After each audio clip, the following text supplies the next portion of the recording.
you and I will dig for the rest of our lives into the love of God. We will dig for all eternity into the depth and breadth of the love of God.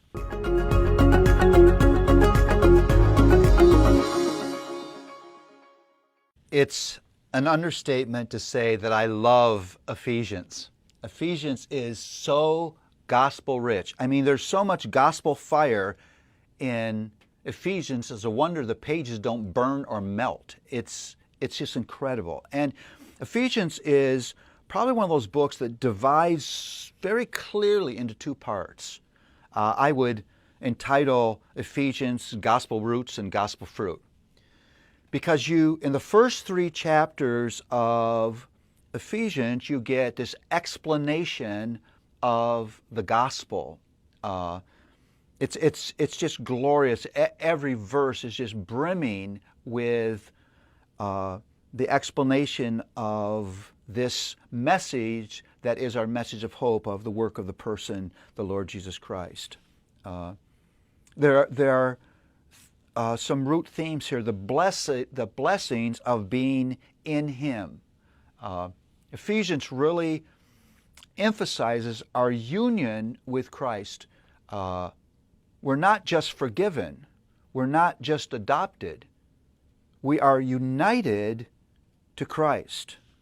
Chosen, adopted, redeemed, with inheritance. All of those things are the product of the union, our union in Christ. Christ in us in Him. As Paul says in Galatians, it's no longer I who live, but Christ lives in me. That too is the message of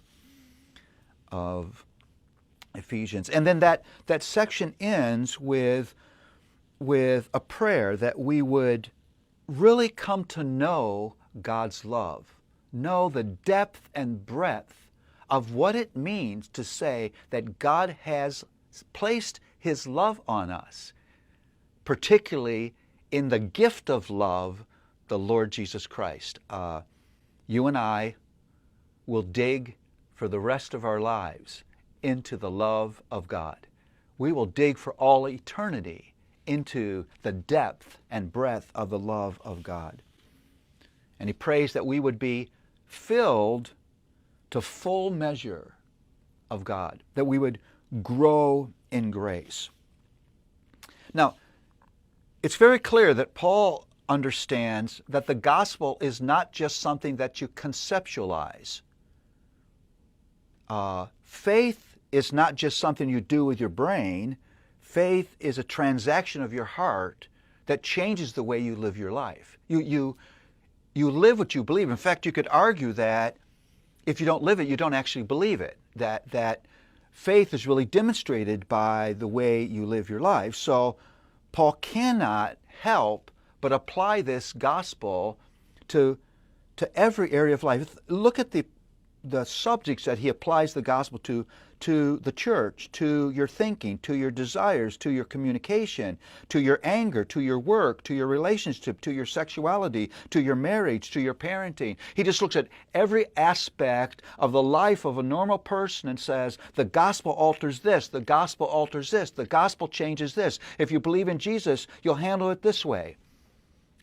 You get him tracking right down at street level, right in the hallways and bedrooms and living rooms of everyday life, right in the workplace, right in our neighborhood, what it looks like to actually live out of the gospel of the Lord Jesus Christ. That's a wonderful contribution of Ephesians. But I love how Ephesians ends.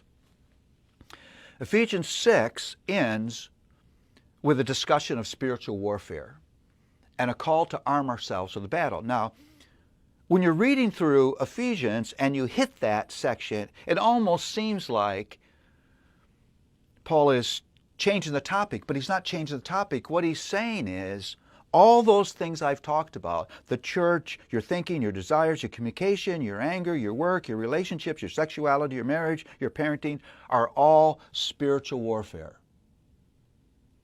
Life between the already of our conversion and the not yet of our homegoing is a great spiritual war. Arm yourself for battle. That war is a war against your mind. It's a war against your theology. It's a war against your living. It's a war of temptation. The gospel is your armor in that war.